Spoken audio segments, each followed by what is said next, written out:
48, 49. You guys there?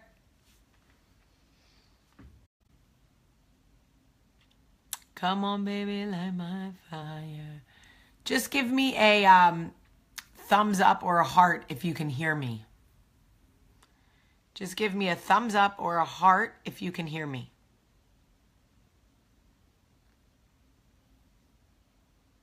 Okay, it's getting better, I think. Good morning, Selena. Welcome. Ugh, no sound. I don't know what the problem is, honestly. Oh my God, I'm so frustrated.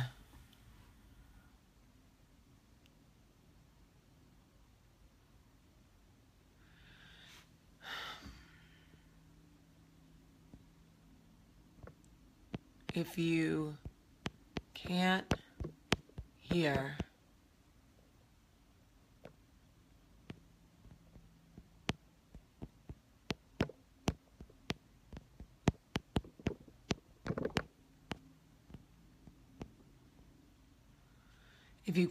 log out and log back in. All right, I'm just going to start talking because I don't know what's going on with technology and it's already frustrating me.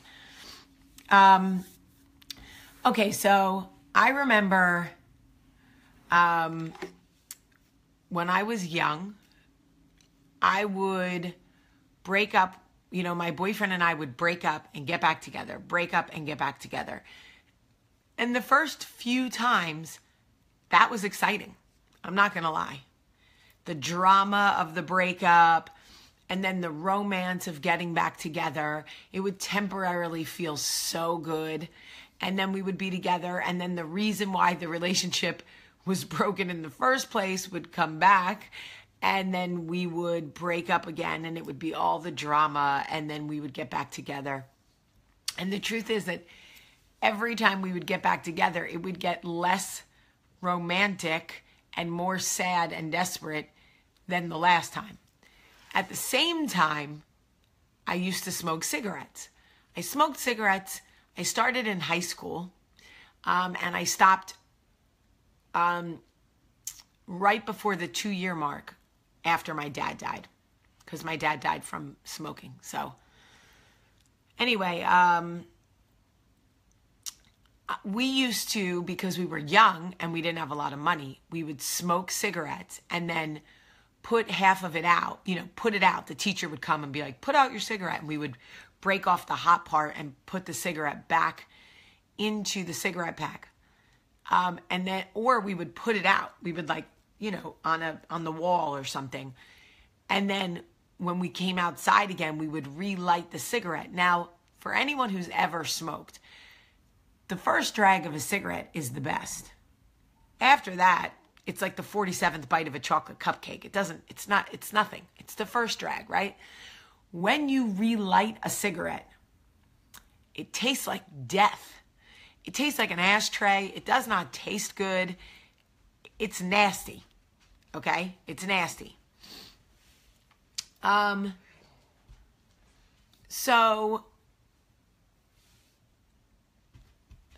it got me thinking this morning about how many people right now in the Coffee Talk family write me because they are trying to put relationships back together. And I'm not saying that you should not put your relationship back together, especially if you are married, if there are children. Like, obviously there are exceptions to every rule, and there are times that you should try to rekindle old flames.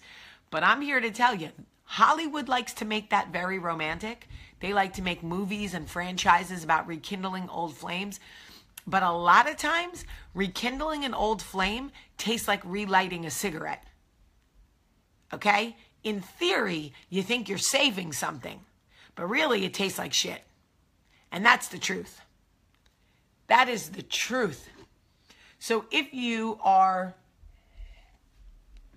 in a situation now where you are trying or considering to rekindle an old flame, and you're thinking, maybe this is what I should do. I don't want to be alone. There's something very alluring about it. Blah, blah, blah. It broke for a reason. They call it a breakup because it was broken. That is real. And sometimes we want to romanticize it so bad. that we will actually change the course of history. We will look back on the old flame and suddenly they will become a little more beautiful and a little more accepting and a little more of all these things they're not, because we so desperately want to go back. And I'm telling you, if you have ever taken a drag from a relit cigarette, you know exactly what you're getting. It is nasty. Now, I know somebody on this Coffee Talk page is going to go, well, I rekindled an old flame and now we're married for 54 years and have 900 kids. You are the exception, not the rule. And I love the exception. I love the exception. I am so happy that for some of you, it ends up working out. But for the rest of us, listen, my ex-boyfriend, the one that like, oh, Enos, I'm crazy about you too. My ex-boyfriend, the one that like tried to destroy me before Michael, y'all, he has repurposed and repackaged himself into the man of your dreams. I am telling you, if y'all met him today, y'all would be like, Jamie, he is so wonderful. He is lovely. I mean, he looks like shit, but I'm sure he's delightful. Okay? Sparrow, stop. Go to your bed. Come on. Go to your bed. Go. Lay down. Stay. Stay. Go to your bed and stay. Guess what? There are some women who would look back. There were some women who would look back at the relationship I was in, like me, and go, gosh, it's been so many years. I wonder if no, he's not. He's not different. He's not kinder. He's not more mentally healthy. None of those things. Nope. Don't be fooled, ladies. He's a relit cigarette. That's what he is. Don't be fooled into thinking that first drag is going to taste like it did years ago, because it won't. It is still going to taste like shit. Go to your bed. Stay. So training a dog is a lot like having a teenager. They test you a lot. Every single decision a dog makes, according to Aaron, my dog trainer, is a conscious decision.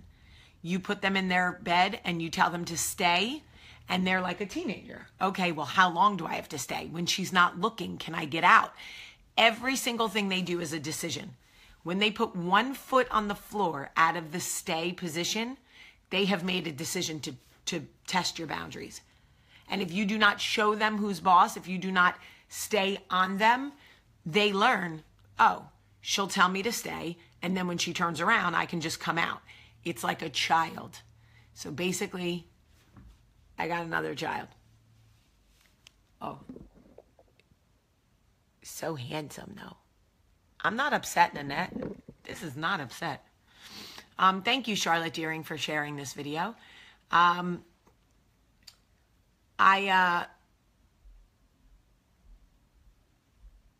just want to save one person from going back. I've been there. I've done it. I promise you, leave your past in the past. Perfect scenario. My girlfriend got divorced. Here comes her high school boyfriend, finds her on Facebook. Oh my gosh, you don't know how in love we were, blah, blah, blah. I'm like, and what happened? Oh, well, he was too jealous, but we were young. I'm like, no. Usually people who are jealous to a degree that it becomes dangerous are those people. No, it's been like 25 years and he never stopped loving me. You wait. So he was married to somebody else and had a kid and never stopped loving you? That sounds like a load of bullshit, but okay, I'll go with it. I begged her not to marry him. I told her, leave him in your past. No, you understand? He knows me from when I was a kid. I'm like, but are you the same person? Because I don't think you are. Because now you're 41 and you are not the same person you were when you were 16. But okay. She insisted on going back. And I swear to you, y'all, if she was sitting here, she would cry, beg, and plead for you guys to run if your past comes calling. Because she is now trying to get away from him, trying to get divorced. He is a jealous lunatic who is ruining her life. And nothing has changed. And I know some of you are going to say to me, but Jamie, oh, Charlotte, I love that. But Jamie, you know, my ex-boyfriend came calling on Facebook and we are so in love. And I love that for you. I love that for you. But you tell your story, but not in a way to persuade other women to chase their past. You are the exception, not the rule. I'm just telling y'all, it tastes like a relit cigarette for a reason. Ugh. Gross. All right. Thank y'all for sharing this video. There's a share button right there. Please share the video and let people know that we're here every day if they want to join us. Let's do Wounded Warriors. Thank you, Allison, and thank you, Kate, for sharing. And to everybody who's rescuing dogs or considering Dobermans, I love that. I thank you all so much. I love you so much today. So much. Have a great, great day.